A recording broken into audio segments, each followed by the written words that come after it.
I'm Margaret Campbelle-Holman, the Executive Director of Choral Arts Link, the founder of the Met Singers, who are the anchor for the Nashville Symphony's Celebration Youth Chorus. Tell me a little bit about your teaching experience. Ooh, my teaching experience. I've recently been told I shouldn't give the number of how many years I've actually been teaching. It makes people feel like I'm old. I am seasoned. I am truly seasoned. And I'm seasoned because I've been teaching for over 40 plus, close to 50 years, teaching in the classroom, teaching at the college level in summer courses, and eventually retiring from teaching in the classroom and beginning what was to become Choral Arts Link because the Nashville Symphony said we wanted to try a different youth involvement for the program that they were doing annually, which is this Let Freedom Sing concert. My advocacy for music education actually began with my mother, who was a music educator here in Nashville. She taught at Cameron High School, which is now, I believe, a charter school, but it's still the home of Cameron High School. And before she was a music educator at Cameron, she was actually the social studies teacher. That's what she was trained in, but had the equipment and the wherewithal to turn that into what became her position as the music educator at Cameron. And her advocacy for students and her advocacy for making sure students got high quality education in terms of music, but education because she was a social studies teacher. She automatically brought in all the cultural and the social issues or the social points that would people were dealing with in different cultures around the world, but actually that were housed here in Nashville. So my grounding in that and for the creativity in that came from my mother. The real social justice piece, which came from both parents, but my father played a big emphasis in my life in that because as a lawyer, he advocated for not only his clients, but because he went through the segregated school system, as I did coming up in Nashville, he became an advocate for people in our community when they came through South Nashville, which is where I was living as a high school student Mhm. and they began what is known as urban renewal, my father kicked in gear. He was already doing some other things, but they had community activist meetings where people came together from both cultures in terms of black and white at that point that actually began to work against bringing urban renewal through South Nashville. It would have come down the street that I lived at the corner on the corner of 10th and Benton, and it would have wiped out that division, just as it did in North Nashville, which my younger years where I grew up, they divided North Nashville by putting urban renewal or the interstate system that cut off streets that were part of the economic development of North Nashville. So I come from a setting that guided me and inspired me to do what I did through music education. My efforts to continue doing this advocacy piece actually grew much deeper when I moved back to Nashville.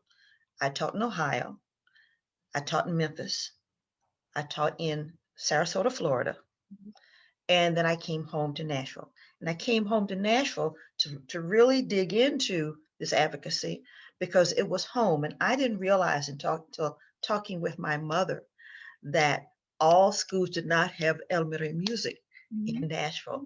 And it blew me away because I had a music teacher in elementary school here in Nashville because my mother, bless her heart, my mother actually found the classroom teachers and the classroom teachers who provided music. And that's how children got music at that point in time in the segregated school system. Mhm. That's how children got music at the elementary level. She found the elementary teacher in each grade level that was the music person and made sure I was in their homeroom. Right.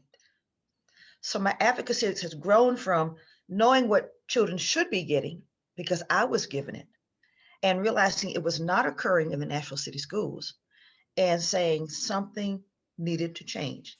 And it sounds like you have a lot of grounds within Nashville.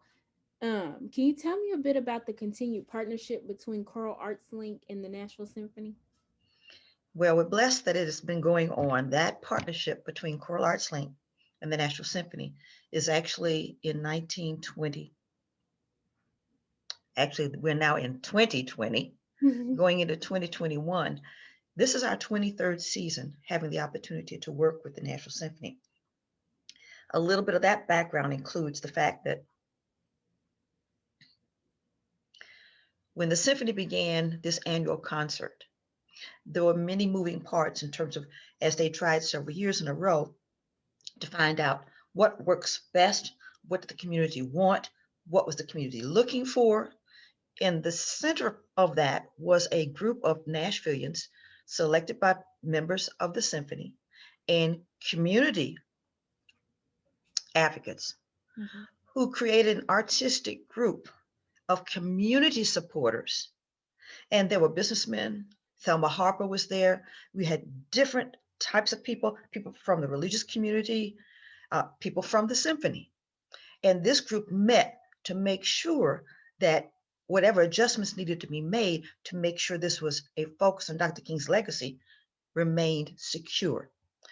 When I was asked to begin working with them, I was asked because they had several different groups of youth. And so they were looking for specifically something from the city schools. And I was asked by my sister, who was asked by Odessa Settles, who Mhm. was on this committee.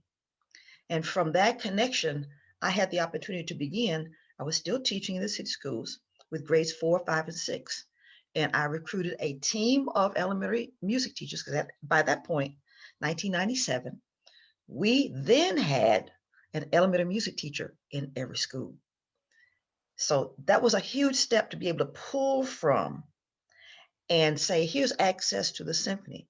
Well, in the discussions with the symphony and in this particular artistic team, this team of people, community people, and symphony people, there was one focus point that had several parts to it. Dr. King didn't like just one kind of music. His wife was a professional vocalist of classical music. And so it was more than just spirituals and what has evolved into gospel music. Right. He liked all kinds of music. And so they had people that wanted to be one thread of music, and there were enough people there to say, and I put my 2 cents in and said, he liked all kinds of music because I knew the story about Dr. Simpson, Ralph Simpson, and I knew she was a classical concert vocalist.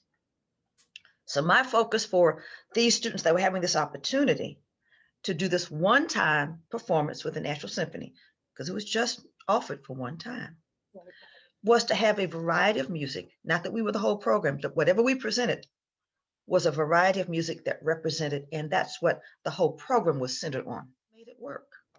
So it's given several generations a sense of, I understand the symphony. I'm comfortable at the symphony. I may even come back to a concert outside of this one.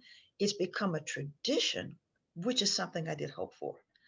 You touched a little bit about community and Dr. King's message about the beloved community. Can you speak about what that means in Dr. King's eyes?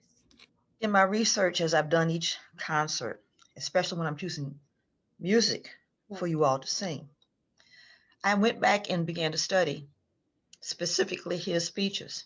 Mhm. And there was once when we were asked to perform. I'm not sure if that was before you were with us or not. But we went over to Scarrett Bennett Center, Mhm. and they were commemorating a speech that was held there at Scarrett Bennett Center here in Nashville back in 1957, if I'm not mistaken. Okay. And it was a conference of religious leaders who came together, and over several days, several speakers, and one of the keynote speakers happened to be Dr. King. He had received an award from them, and he spoke. And in this speech, he mentioned the beloved community. He talked about our responsibility, or their responsibility as religious leaders, or people who are religious in terms of understanding the Christian doctrine or the Christian understanding of working and loving each other, Right. and loving in what we call agape, spiritually taking care of each other, because that is what we're commanded to do. Mhm.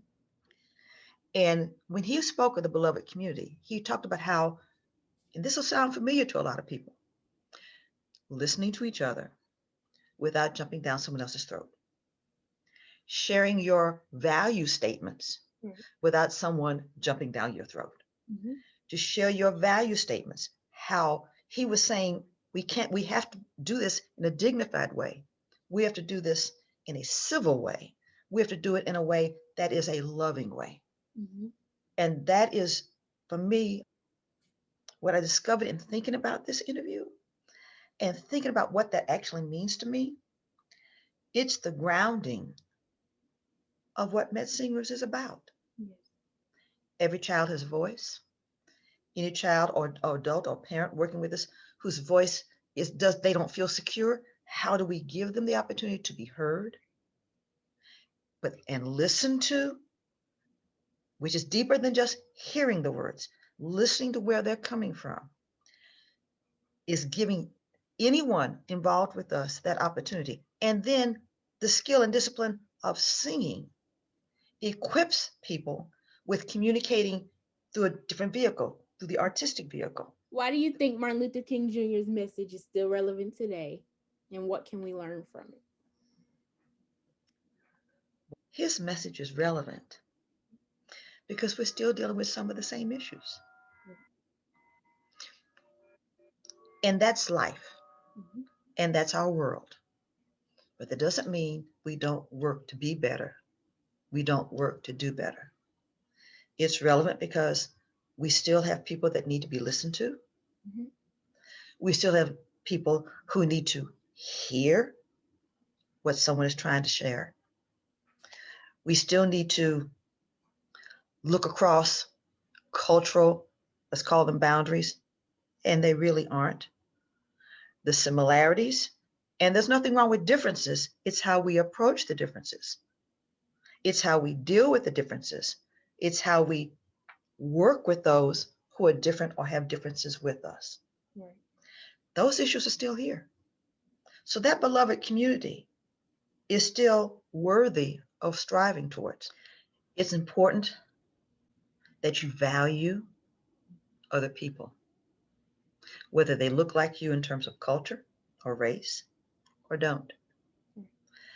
I learned in my teaching experience that I loved all those children.